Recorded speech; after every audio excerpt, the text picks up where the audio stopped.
University of Waterloo, where I direct the Dragon Lab and the Environments of Change project, both of which draw on research supported generously by the Social Sciences and Humanities Research Council of Canada, the SSHRC.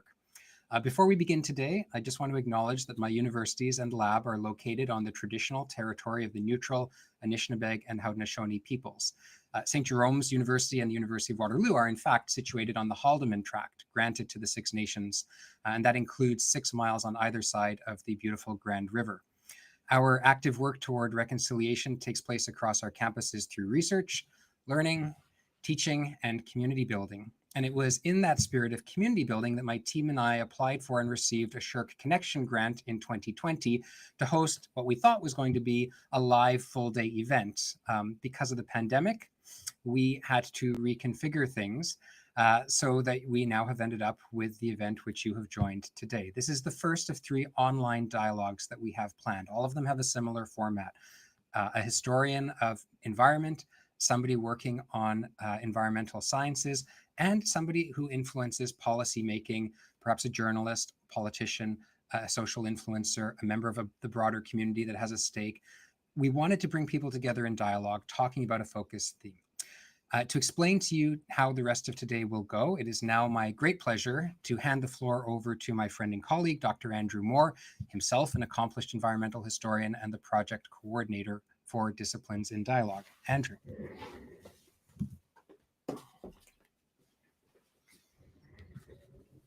Thank you, Stephen.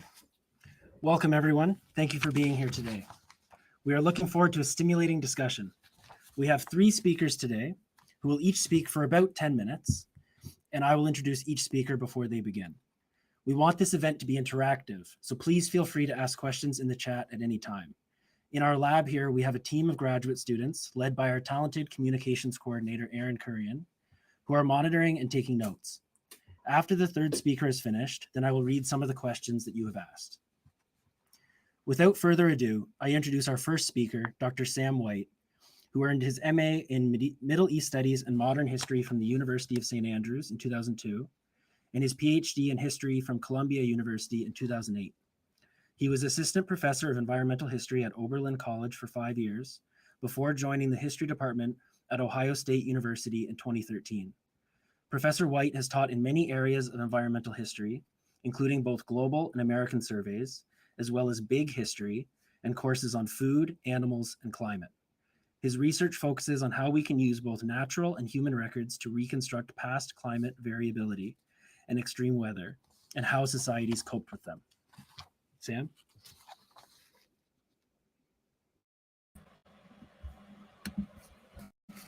Thank you. Could everyone hear me okay? Excellent. I've been asked to start off this conversation by talking a bit about what I do, how I do it, and why, what it's all for. So the first question, what I do, is I hope the most straightforward. What I try to do is to reconstruct past climate variability and change and extreme weather over previous centuries scale to understand the extreme winters, the hot summers, of better weather and climate, and how people coped with them, how they influenced the trajectory of human history. Now, how I do it is perhaps a little more complicated. The work I do, climatology or climate history, is inherently multidisciplinary, collaborative. I try to work together with colleagues in the natural sciences, sometimes social sciences and humanities. But I would say that underneath an underlying common approach, a common methodology of what we might call explanatory inference. And what I mean by that here, explanatory inference, detective work. It's basically the reasoning from effects to causes, or we might say more specifically here, from the traces left by the past to the past that must have left those traces. So for instance, whether we're reasoning from, say, some narrow tree rings to cold winters or summers of the past, particles in ice cores to the stormy Atlantic, or on the other hand, whether we're reasoning traces of written records, descriptions of floods, of intense droughts, to the kinds of weather that must have left those. We're engaged in the basic process here of explanatory inference. And when we try to bring together these different sources of evidence, these different disciplines, common underlying methodology to integrate them. Now, much is the same when we try to understand the processes by which changes in society occurred, the adaptations and the impacts, from the effects that they left behind to the process. So when we're giving our narratives of history, our stories, working on a different domain just different disciplinary domain, if you will, we're still engaging in a process of explanation, a process that helps us make sense of differences in outcomes, especially. So why rather than failure? Or why change rather than stasis? Or implicit comparison. Why did this disaster happen in one country or on one occasion rather than another?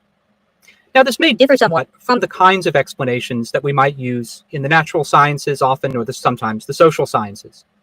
So it's not that I can explain that, say, climate caused in the same way that I might say that greenhouse gas emissions cause climatic change. Rather, I'm engaging in this case that focuses on necessary conditions in circumstances. The chain of particular events, the chain of particular conditions that help lead to one kind of outcome rather than another, or an outcome rather than another. So because this is a different what is it useful for? Why do we still want to do this? And why do we enter into the picture when we do? Well, on the one hand, I could say this is, we might draw out, right? Certainly, if we feel that people are not taking climatic change today seriously, we can point to climatic variability in the past. Say the types of change, large volcanic eruption, and find examples of disaster. Find examples of, and say, look, this is something that might happen again if climate is to change even more. I'm worried that people are too scared, if they are panicked into despair, or we could certainly find cases of positive change, of hope, of adaptation. Other cases where societies manage to navigate change even without the science, even without the technologies of today, and perhaps find lessons there. I think there are also some more practical and more subtle applications. First, it helps us get a broader baseline of climatic variability and change and human reactions. So a lot of what we do in climate science is really based on about a century's worth of data from the modern instrumental record. But if we can do a better job of getting really resolved, very detailed pictures of past temperature, precipitation, the frequency of some, then we can draw upon a broader range of information to improve understanding of the climate system and its responses. You might find some rare extremes or events in the past that haven't occurred much today. So, for instance, there isn't really a big volcanic eruption to work with in most of the modern, but nevertheless, there were many in past centuries, and something like that. So we can also draw on past analogs then. Find some extreme events, some black swans in the past, that might give us a guide to what we could expect more in the future. The extreme summer of 1540 in Europe, for instance, has gotten some attention recently as an analog for some of the intense drought and its systems that we've seen over this past summer in Europe. But there are draw from the way people reacted. And here, I don't mean that people will respond. Right. For instance, I don't expect hot summers century to lead to an increase in, say, witch hunts that sometimes responded to climatic stress and crop failure. Nevertheless, we can see that there are certain continuities, perhaps, that are stronger even than the continuities, say, on our agricultural or political economic systems. Finally, history helps us see discontinuities, possible breaks in trends in the present. We have to remember that a lot of our climate policy discussion is based on projections of how much the temperature will change, and along with that, projections from economic models, that estimate, for instance, migration, how that might influence agriculture, how it might influence other systems, both social and natural. But actions are limited.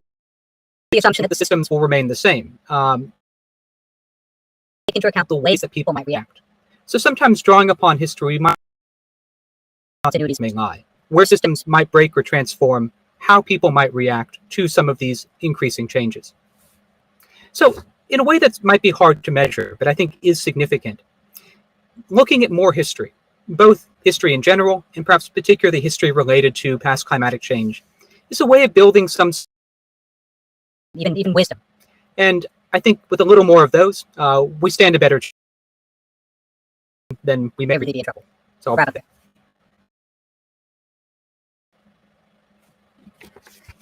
Thank you very much, Sam. Our second speaker is Dr. Maria Strack, professor in the Department of Geography and Environmental Management at the University of Waterloo, and a Tier 2 Canada Research Chair in Ecosystems and Climate. She has built an innovative and internationally recognized research program investigating wetland greenhouse gas exchange with a focus on managed ecosystems. Results from her research have been incorporated in Canada's GHG National Inventory Report, and she was a lead author on the chapter Re-Wetted Organic Soils in the 2013 supplement to the 2006 IPCC Guidelines for National Greenhouse Gas Inventories Wetlands. Dr. Strack is also currently a member of Canada's Nature-Based Climate Solutions Advisory Committee. Without further ado, I'll pass it off to Maria. Thanks, Andrew. And I think I'm the one who's been foolish enough to try to use some slides. So let's see if I can manage this transition relatively smoothly. Okay. Is this looking okay, Andrew? I can't see anyone, so I'm going to assume. It's still loading on my Okay. There we go. Yeah. Okay, great. So yeah, I'm really pleased to be here today, and I was asked to talk, as Sam was, a bit about what I do and why I do it. I'll start a little bit about why, largely to provide a context for what I do, which is really focus on nature-based solutions. So I consider myself an ecologist and a soil scientist, not really a climatologist that would be looking at how we expect climate to change. But instead, I'm focused on how we can use ecosystems as one tool for climate action to try to reduce the amount of warming that we might see. And part of the reason that this is so critical is that we know that climate change is already happening. So sometimes we think about this as something that's going to happen in the future, but I've pulled here just some trends in warming in Canada from Canada's Changing Climate Report. And anything that is yellow, orange, or red here indicates a warming trend since 1948. And so we can see that already Canada is warming, and in particular, warming in cold periods. So we see lots of warming in the winter and in cold places in the north. And we already see some of the impacts that this is having.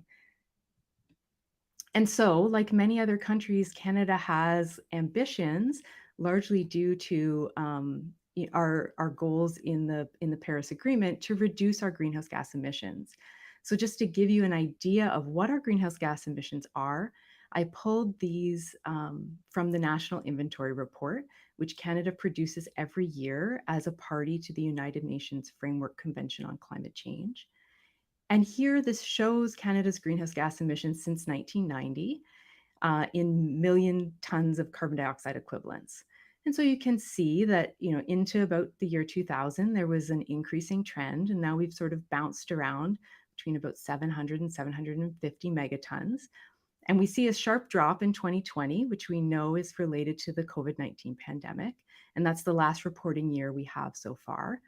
And then you see what our ambition is, what our targets are for 2030, which I've kind of cartooned in there.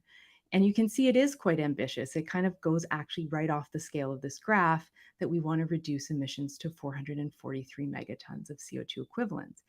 And to continue to 2050, where we would hit net zero, meaning that the greenhouse gas emissions that we have are equally balanced by uptake, either technologically or by nature.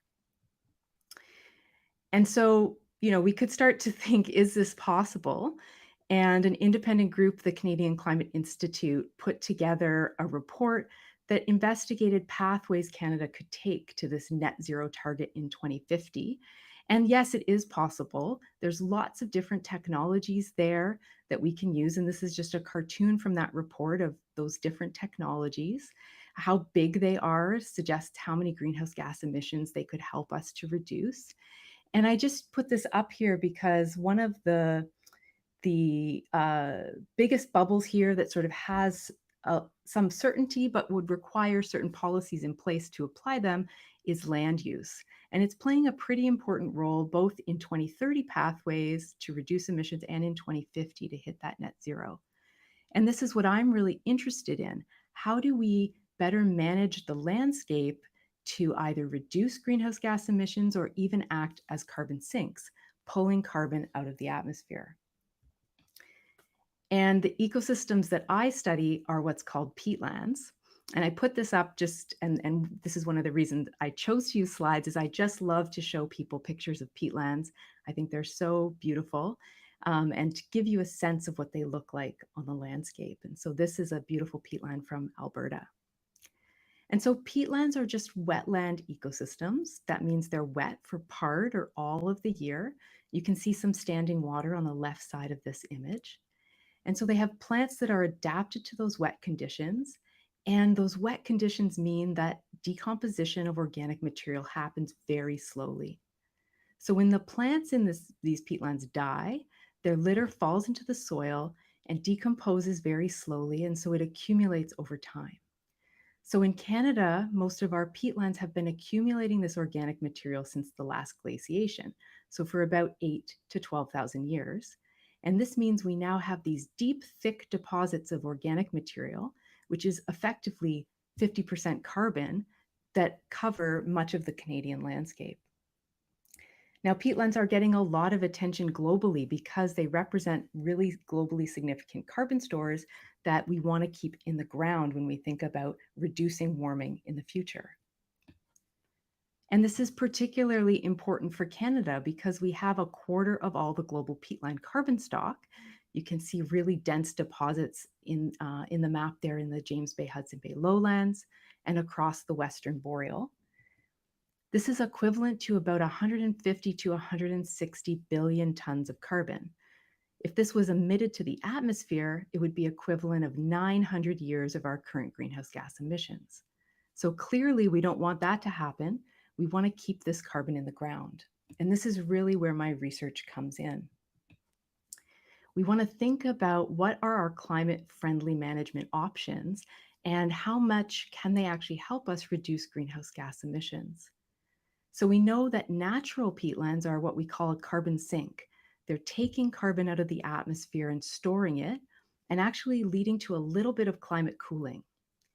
If, though, we have some type of disturbance, they could be climate-mediated disturbances like wildfire or permafrost thaw, or direct disturbances like drainage and clearing of these peatlands, then we're going to result in a carbon source. We're going to actually emit additional greenhouse gases. And so one management option would be to reduce the amount of that disturbance, maybe through conservation, and that will reduce those emissions that we could induce. On the other hand, if we have a lot of degraded peatlands on the landscape, we could try to restore them to reduce the amount of emissions that we have, or to even turn them back into a carbon sink. And so another component of my research program is how do we do this restoration and how effectively can it reduce emissions? And so what do I actually do on a day-to-day basis? Well, me and more and more now my students are actually out on the landscape measuring how much carbon is stored there and how it's being exchanged with the atmosphere.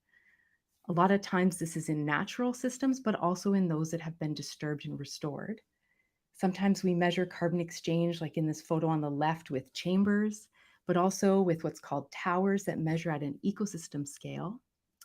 I train a lot of students to make these measurements, and we also work with partners in industry that might be undertaking restoration programs. And so in the top right, you can see a restored well pad there. So it was a former well pad that they've restored to a wetland.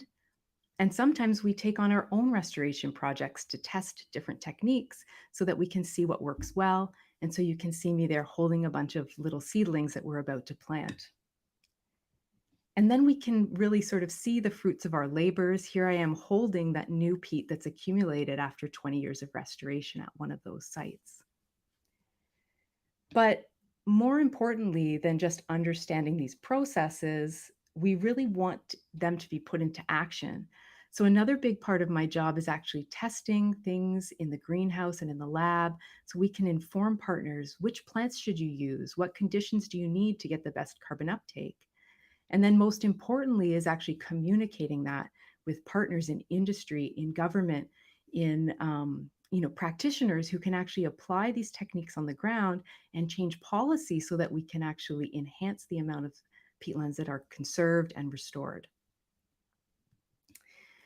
Now, this is important because it can contribute to climate action, and directly the Canadian government is already spending a lot of money on what we call nature-based solutions. Here are two examples of programs: the 2 Billion Trees program, which is run through Natural Resources Canada, and the Nature Smart Climate Solutions Fund, which is managed by Environment and Climate Change Canada. And so our research is helping to inform not only which projects maybe will lead to the most greenhouse gas emission reductions, but how can we deploy them ethically on the landscape and effectively?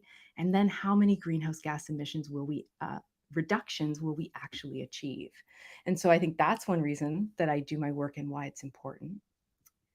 But also it's important because these ecosystems provide a lot of other services, like the protection of water resources. That's going to be important in a changing climate. They provide areas where there are food sources such as berries. They're important hunting grounds. They're important to local communities and Indigenous communities. And I think they're just very intrinsically valuable and a critical part of the Canadian landscape.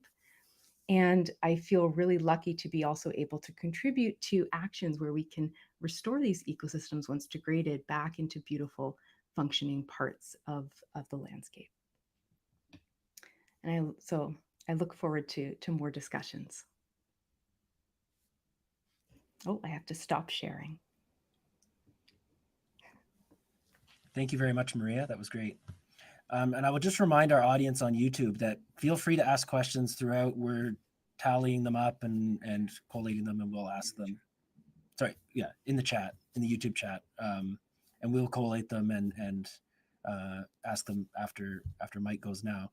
So I will introduce Mike. Our third speaker is Mike Morrice, who is the Member of Parliament for Kitchener Centre, elected in 2021.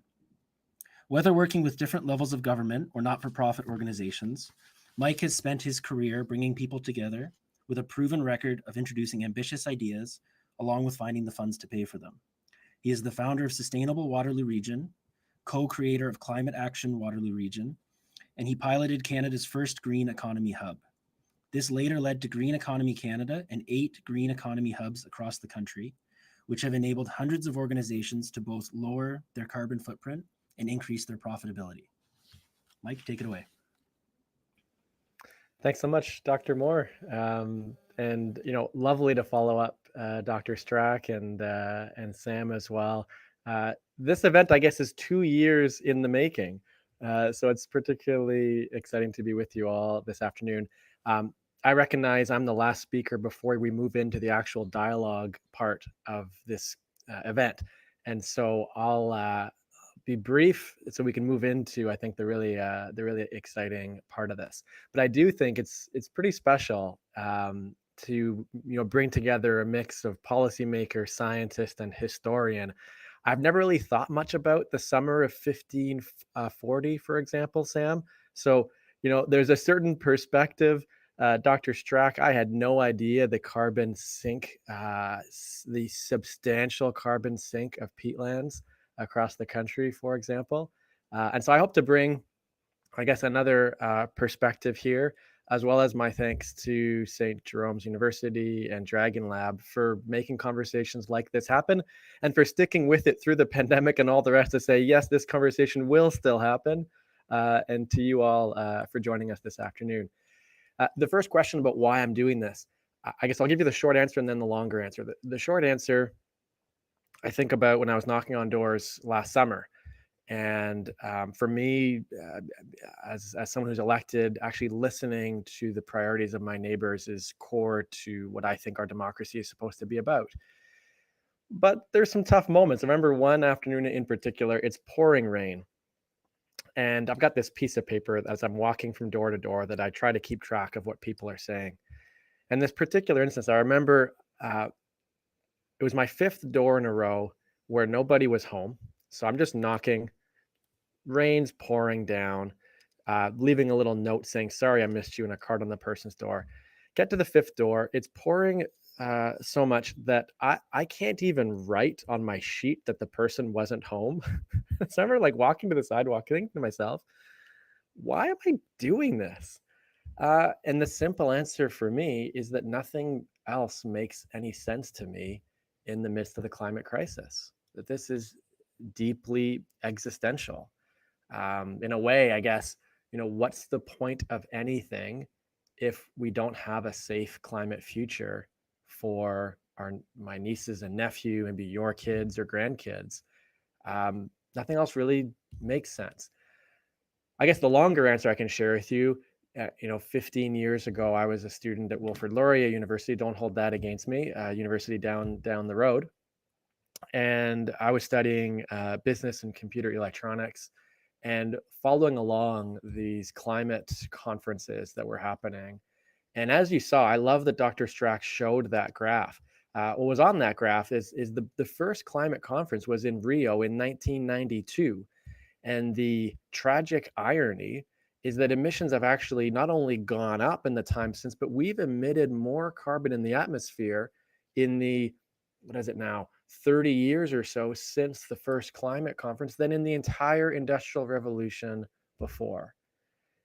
This is meant to be the time when politicians are rallying together to say this is a crisis and we should do something about it. We should be listening to the historians and the scientists and the indigenous leaders and the young people. In fact, it was David Suzuki's daughter. You can find it on YouTube. She's 12 years old at the time at Rio, and she admonishes the elected officials in the room at that point for their lack of action.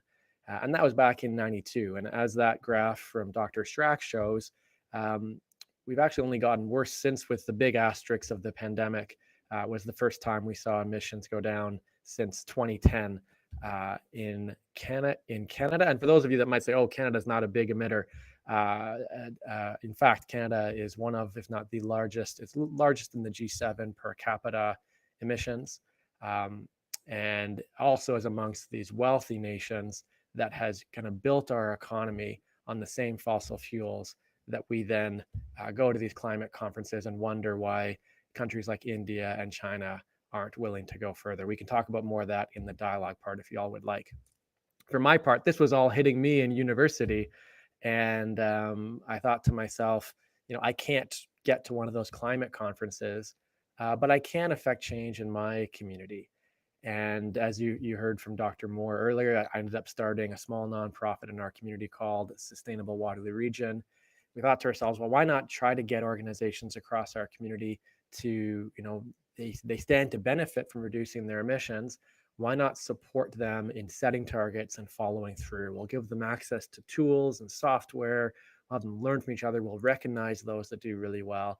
And we'll have them pay us money to do it so that we can count on this existing over the long term. And we then started applying for government grants and all the rest. In 2008, there was a bit of this economic recession thing happening at the time. But despite all that, our community rallied around this organization and this work. Within 5 years, it was around 14% of the workforce that was employed by companies that were either setting or had already set targets to reduce their emissions, some all the way to carbon neutrality.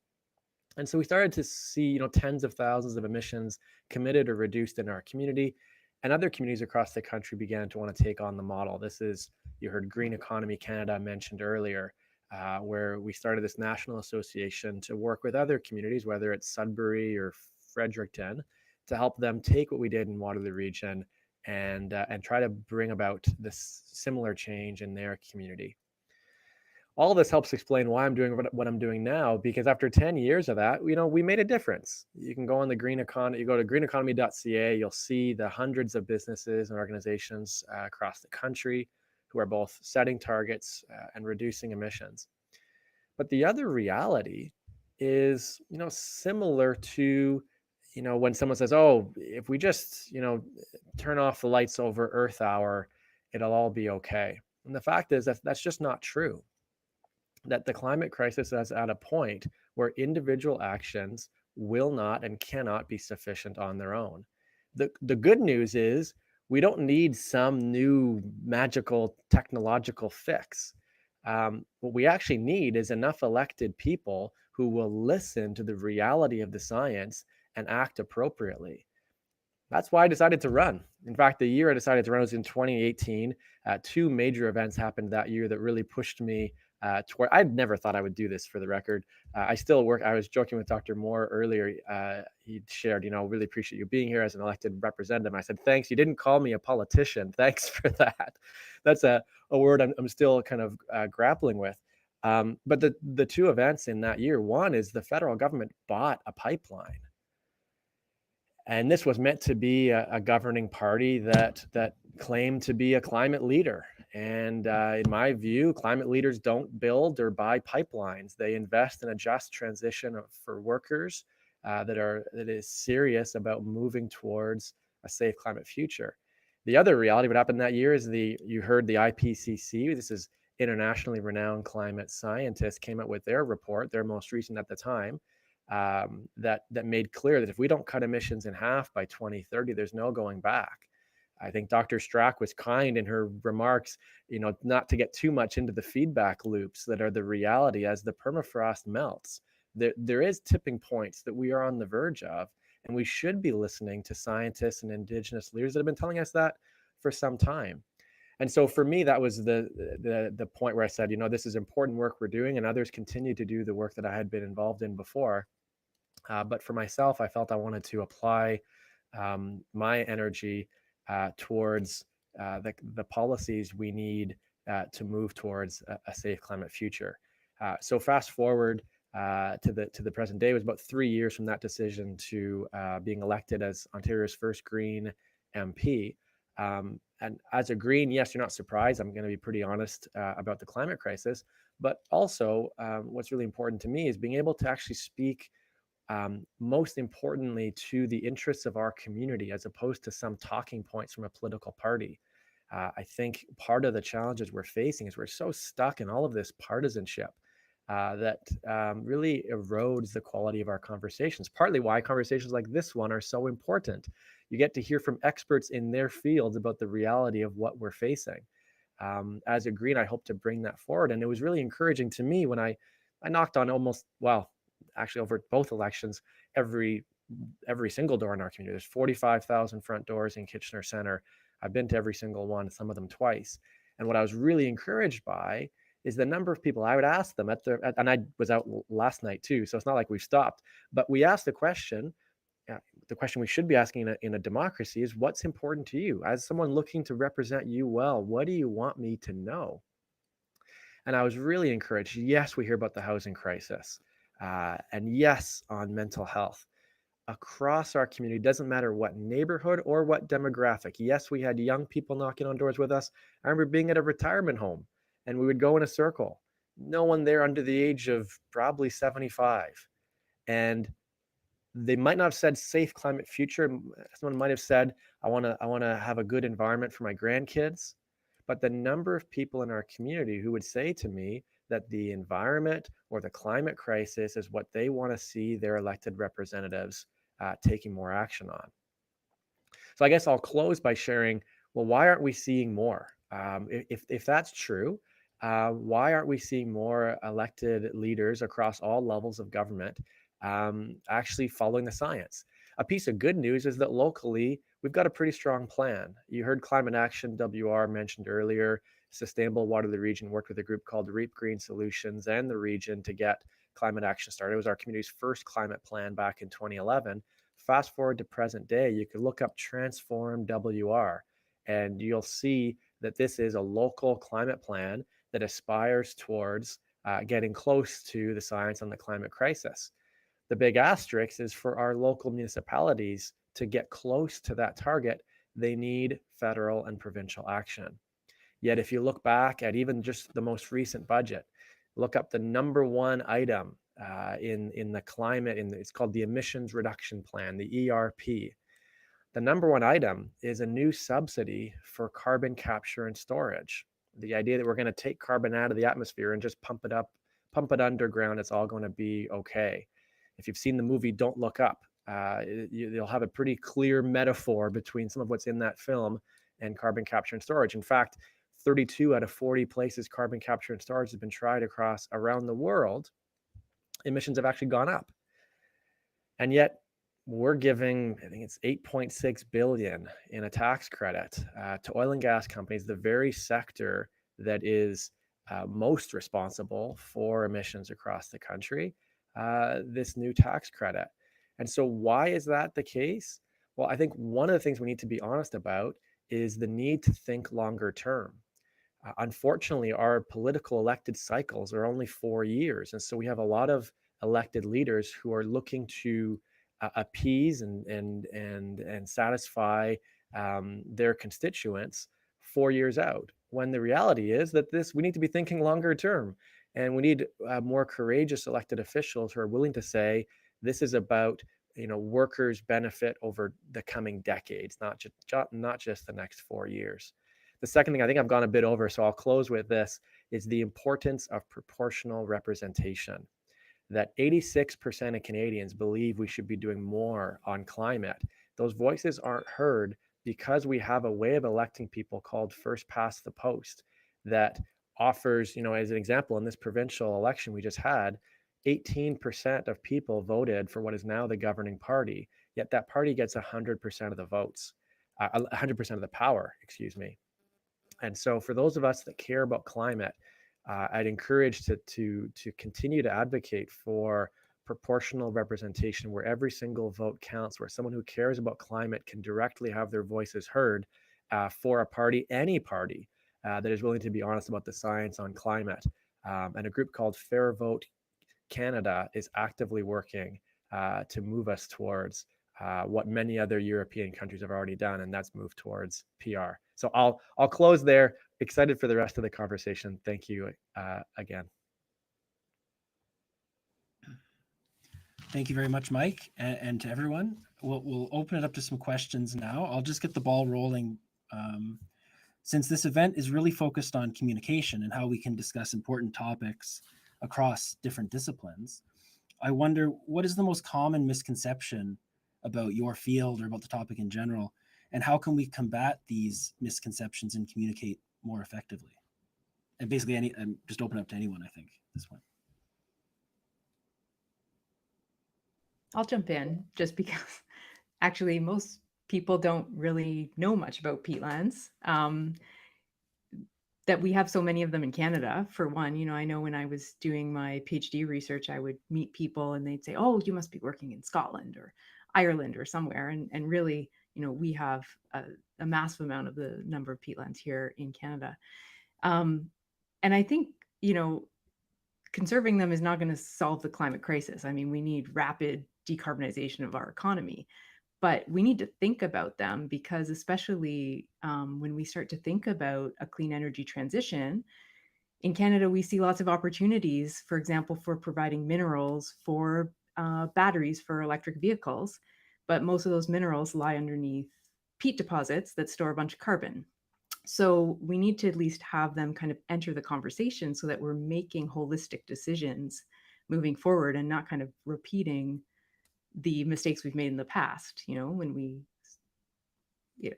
Dr. White can jump in on sort of the historical context in some cases, but we had a lot more peatlands in Southern Ontario. We cleared them all for agriculture, and that was a lot of carbon that went into the atmosphere. We definitely don't want to be trying to sort of solve the climate crisis by then clearing a bunch of peatlands in the north to get at mineral resources. So we need to sort of be thinking about the land use emissions that we're going to cause while we're making a plan for technological solutions at the same time. So I'll jump in as well and say I think there are three common misconceptions across. One, which I think is pernicious, and thankfully less common now than it was a decade or two ago, is that what we've learned from history is that the climate is always changing. Therefore, this is just either natural or there's nothing we can do about it. There's just going to be climatic fluctuations, and that's going to cause problems.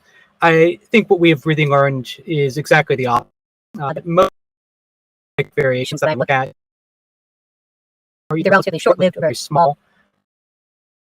Experiencing, and the only reason really that we can draw so much from them is because people were also more vulnerable. And at least in the short term, sometimes we can see strong local impacts from events like eruptions of volcanic eruptions. Second, I think there's a problem when people assume that history is loose parables about the past, cautionary tales, for instance. And what I've tried to talk about a bit in my opening presentation is that there's really more we can do. We can derive more useful data and more precise lessons if we're willing to be a little harder working, a little more analytical about how we approach a subject like the climate variation. And finally, I think there's also, I'm trying to think of what my point was going to be here. Actually, I've already forgotten the third point, so I'll go ahead and wrap it up there, but I'll come back to it if I remember what I was going to say there. Oh, yes, actually, I'm very sorry about that. One thing I would want to point out is that there is more than just climate history to help us with the current climate crisis. People should also consider whether there are other lessons about policy change, about international cooperation, about political systems, for instance, in addressing these kinds of problems that go beyond just studying past climate. They look into other environmental issues, or for that matter, other past national and international. Dr. White, I wish I had you with me when I was in a conversation with another elected representative when they give me some line about this has happened in the past. You could just pop up and say, actually, no, that's not in fact true. That would be really helpful. For my part, I think the misconception is that elected representatives aren't listening or don't care, or that a person doesn't have a voice. And my sense is that's not necessarily true. And I'd encourage folks not to give up on our democracy, because without it, we're not going to get there fast enough as it relates to solving the climate crisis. And so, as simple as considering looking up who your member of parliament is and sending that person an email to tell them that you want them to take the climate crisis seriously, to ask for a conversation with them, to organize so that maybe multiple people from your community might send them a similar message.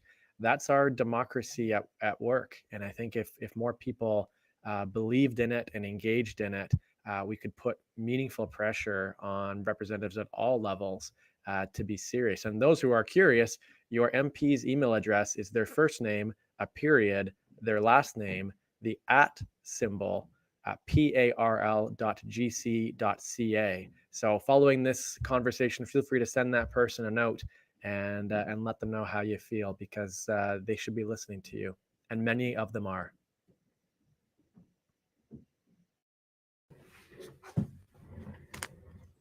Thank you, the three of you. Very interesting preliminary conversation. I wonder, one of the things that strikes me in organizing this is we moved to an online medium, right? And all of a sudden this conversation is mitigated by the technology. And in advertising the event, we immediately encountered some unexpected snags. We had climate deniers who posted comments onto the Facebook page and had Facebook take down the ad and said that it was too politically charged and not neutral enough, right? And this tied our little tiny event into sort of the politics of our big neighbor to the south, which was unintentional. So we sort of early on in planning this figured that the technology is sort of shaping and framing the way that we can organize these types of discussions. I wonder if each of you could think of how technology either supports or impedes the type of message that you're trying to get out, because it seems to me that so much of the challenge is discursive. It's getting a conversation going with people outside our own little groups, right? And we use the technologies for that. But it can also be problematic. Do you have any comments you want to add on this, the great boon and the great challenges posed by modern technologies for the climate crisis?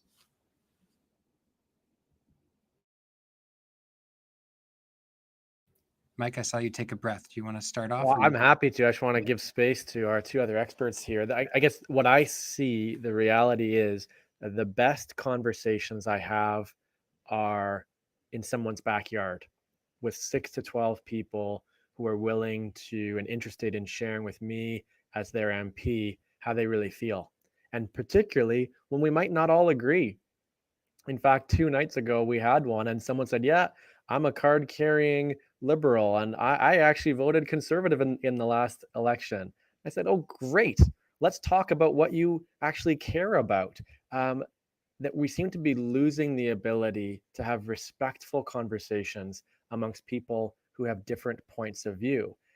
I think our best chance of getting back to it is often in person where we might feel most comfortable, because if I also think about where the least constructive conversations are, if in a backyard in someone's home is one of the most constructive, well, Twitter is often one of the least constructive, where someone can share misinformation. You don't even know if it's a person or if it's a bot.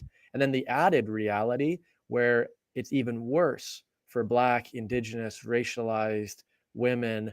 If even just myself and Elizabeth May, my colleague, if she and I post the exact same words, she will get harassment and bullying completely different from what I would. And so it is certainly difficult, but at the same time, we can't give in either. If I am going to be accountable to my community, sharing the work I'm doing in the House of Commons on Instagram, for example, is a really important way of staying accountable to my neighbors and letting them know exactly what it is I'm attempting to share on their behalf and to raise their voices on. And so I think it's worth it. And yet I also recognize my privilege that it's easier for someone like myself to say that. And I totally respect and appreciate and feel we need to do more for those who are more vulnerable, particularly on online platforms. Yeah, I think all of that's very true. Maria, the slide you showed with the cartoon, the graph, right? It seems to me like your science relies so much on crunching data and rendering it intelligible. The types of visuals that we can produce with technology for mass consumption are both powerful but also discouraging, right? How do you juggle that tension? Because it's such a great visual you had, and at the same time, as you said, the line would have to go off the chart, right? Isn't there a worry that people will see that and just throw up their hands and say, oh, well, there's not much we can do? Is there a way to use the technology to encourage and not discourage? What do you think?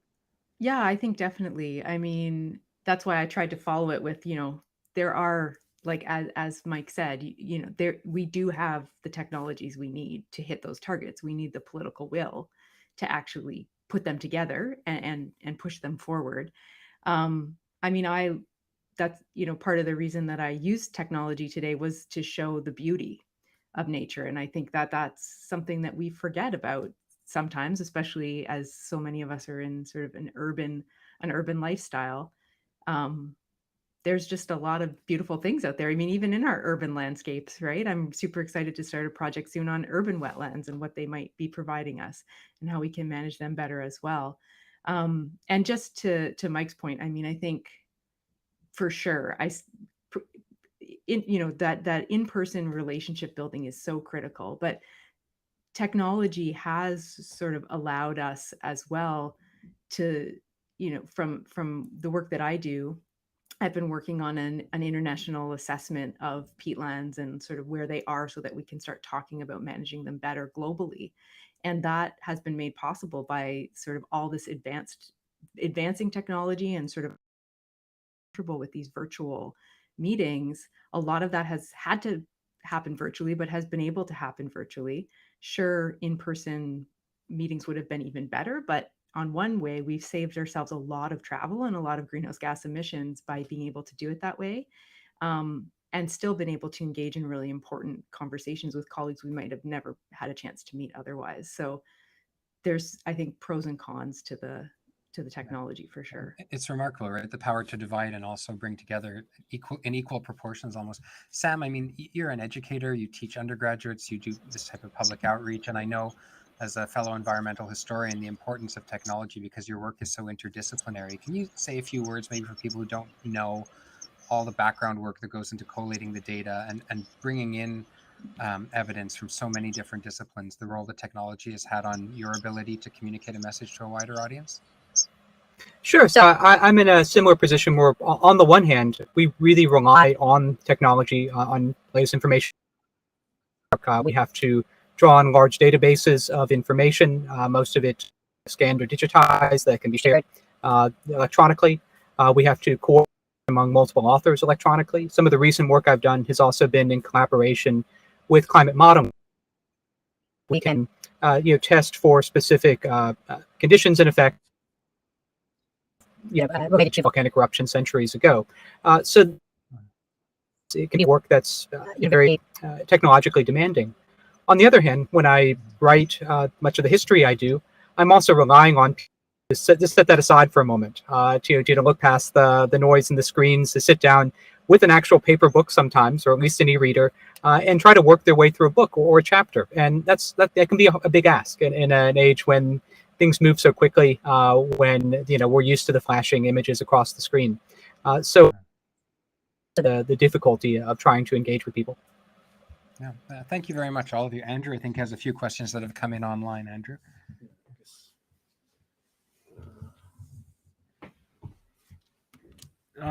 Maria, there was a question. Someone's curious about different methods for nature-based solutions to uptake carbon. And they wonder, are there certain species or assemblages that work better than others? So there's lots of potential pathways for nature-based solutions. We did I was part of a group that compiled looked at all pathways possible for Canada, and actually improving agricultural management seems to be like one of the best opportunities. So either changing the way that we fertilize the land, growing different crops, different tillage practices, maybe even incorporating trees into agricultural lands might be one way. And then another huge potential is forestry. So planting more trees, but planting them in the right place and in the right way so that we can also get co-benefits from them, like improve biodiversity, improve water quality, for example. From a peatland perspective, like the biggest thing we know is it's actually like, let's just like not disturb them as much, and let's keep the ones we have on the landscape. And I think one of the most critical things to remember is that, like, if we want these ecosystems to keep working for us, we need to keep the climate in an envelope that they've developed in. So we definitely, I think sometimes when we talk about nature-based solutions, there can definitely be a greenwashing that goes with that, particularly from large emitters, sort of like, I'll plant the trees over here and everything will be fine. And those trees are not going to grow effectively, and the peatland is not going to keep holding carbon if we don't also limit warming really aggressively. So it's an important tool in the short term to help us as we rapidly decarbonize. Thank you very much. I also wonder, what is one piece of practical advice that you would give to someone starting out in your field? Or what is the best resource for people who want to dive in deeper into the topic? And let's have all three panelists maybe weigh in. So I guess I'll start. It's fairly easy for me. Not yet a field. Although people have been doing work in climate reconstruction based on historical sources for some decades, it was really only serious topic of interdisciplinary research around the time I was writing my dissertation. So I faced a lot of skepticism and sometimes isolation. And for that reason, along with a colleague who's now at Georgetown University, Dagmar de Groot, we just put together a little webpage, an informal network we called the Climate History Network. And that kind of snowballed into a resource and informal organization to bring people together. So now that's out there for other researchers to kind of get their footing in the field, and they can get started.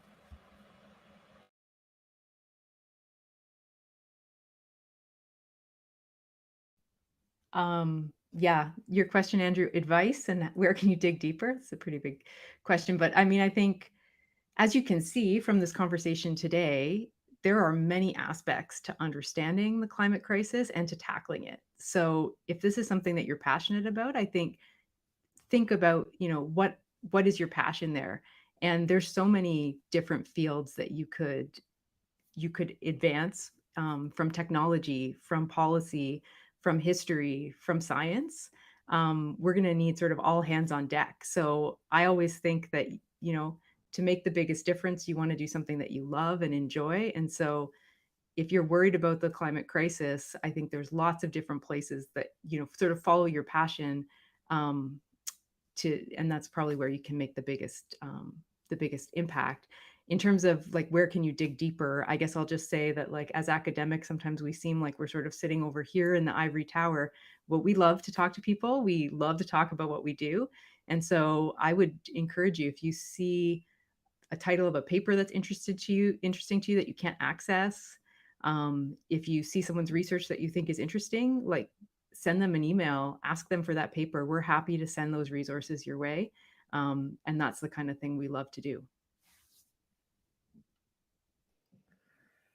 And for my part, I just think about organizing. We need to mobilize mass numbers of people to put the pressure that's sufficient to follow the science on climate. And so I love this advice. It's a prof in the United States many years ago said, don't ask what the world needs, ask what makes you come alive, because what the world needs is more people who've come alive. And so find the mobilizing networks that kind of speak to your heart.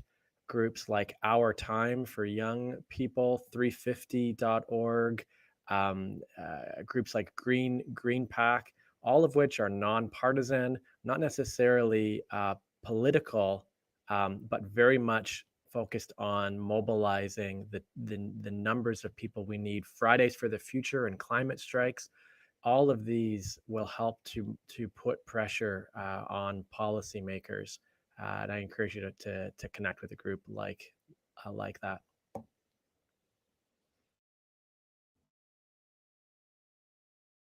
Sorry, we have time for one last question that's come in from our audience on YouTube, and it's an economic question. I think, Mike, maybe we'll start with you, and then if the other two would like to weigh in. The question is generally asking, how do you get people to become more environmentally responsible when their economics tied into it? Specifically, the viewer is asking, how do you create popular support for climate action when many politicians are focused on specific initiatives like a gas tax, which might turn people off, right? And I think the bigger question for us as environmental historians isn't limited to economics, but it's culture. How do you change cultural behaviors where they're so ingrained?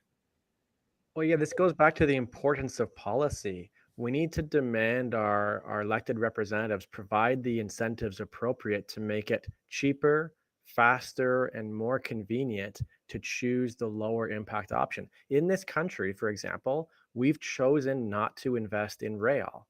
And as a result, there's talk about expanding Highway 413, for example, or we need, we talk more about flights. That's because we've chosen to not invest in the lower impact option. In fact, from Kitchener to Toronto, Hamilton, what is it, 3 hours to get to Hamilton? You got to go through Square One in Mississauga to get there by bus. We have insufficient ground transportation across the country. And so the economics don't make sense to choose that lower impact choice. So whether it's taking that 8.6 billion I mentioned earlier and using that to incentivize someone to do the proven climate solutions, put insulation in your attic, for example, that should be just a no-brainer choice. Zero interest, low income loans for those who want to renovate their homes, but also the kind of infrastructure that we need to make it simpler, that someone says, I've got no interest in buying a car, because it makes so much more sense for me to be working or studying on the train as I get to Toronto in a half hour. We need to put pressure to see those economic policies moved through. Sam, can culture be changed historically when people have a self-interest? Is it possible? What does the historical evidence say? Well, I was actually piggyback on Mike's answer. That our current carbon-intensive lifestyle has a history. It's not something or by default. It was the product of many decades of and very expensive infrastructure investments, and it's not easier, more natural, or less expensive way to live. And if we were to maintain it into the 21st, damage it does to the atmosphere and the environment, that would all be an expensive choice because all that infrastructure would need to be reinvested and it can continue and expanded. So I think it's important to note that what isn't the history from what is blocking us often is not the economics. And I would also, there isn't a carbon-intensive way of life too. I mean, it is a historical product. North Americans didn't become suburbanites because of some, inherent biological feature about them. They didn't become drivers of SUVs and, drive for the same reason. These are things that can change, and I think they can change more easily. Already a generational divide there. So there was a feature too of not letting, this way determine, dictate the future for the next generation. A different, more sustainable way of life. Thank you. And Maria, in the 30 seconds we have left, the cost of not investing in peat bogs and not maintaining wetlands, obviously. For sure. I mean, there's going to, as the climate warms, we're going to have problems with water resources. We're going to be worried about biodiversity. We're going to be, worried about even just like stable infrastructure, for example. So losing the natural resources that are helping to provide those services is just going to lead to additional costs, really. So the economics, you have to look at it long term, definitely. Thank you all very much. I'm afraid we've run out of time. We could keep going. We have a lot more questions that unfortunately we didn't get to, but the plan is to edit this conversation down into maybe 2, 3, 4, 5-minute YouTube videos that we'll make available. And hopefully that'll serve as a resource for teachers and educators and policymakers and continue the conversation in different formats. I owe a special thank you to my colleague, Andrew Moore, Dr. Moore, who was the lead coordinator for this first in the series and for the rest of the series, I hope, and to the brilliant Erin Currian, a doctoral student at the University of Waterloo, who did all of our technology, advertising, social media. She runs the Dragon Lab so the rest of the world can see us. Thank you. Gillian Wagner, a brilliant MA candidate, and John Loudfoot, another brilliant MA candidate, both also made important contributions in getting all the organization and the registrations and the word out. So thanks very much to my team. Our next event takes place in November, and anyone who registered today and who gave consent will automatically receive email instructions on when it will take place and how it will work. The second panel is going to feature Drs. Jim Webb, Professor of History at Colby College, Nina Martin, Senior Biological Sciences Researcher at Johns Hopkins Applied Physics Lab, and also Executive Director of Public Health United, and Clive Schiff, who is Professor in the Department of Microbiology and Immunology at Johns Hopkins Bloomberg School of Public Health. And the three of them are going to speak on the theme of vector-borne diseases, obviously a topic that is very much on all of our minds today. So thank you all very much for tuning in. Thank you to our panelists. A big round of applause virtually to all of you. And we look forward to seeing everybody again in November.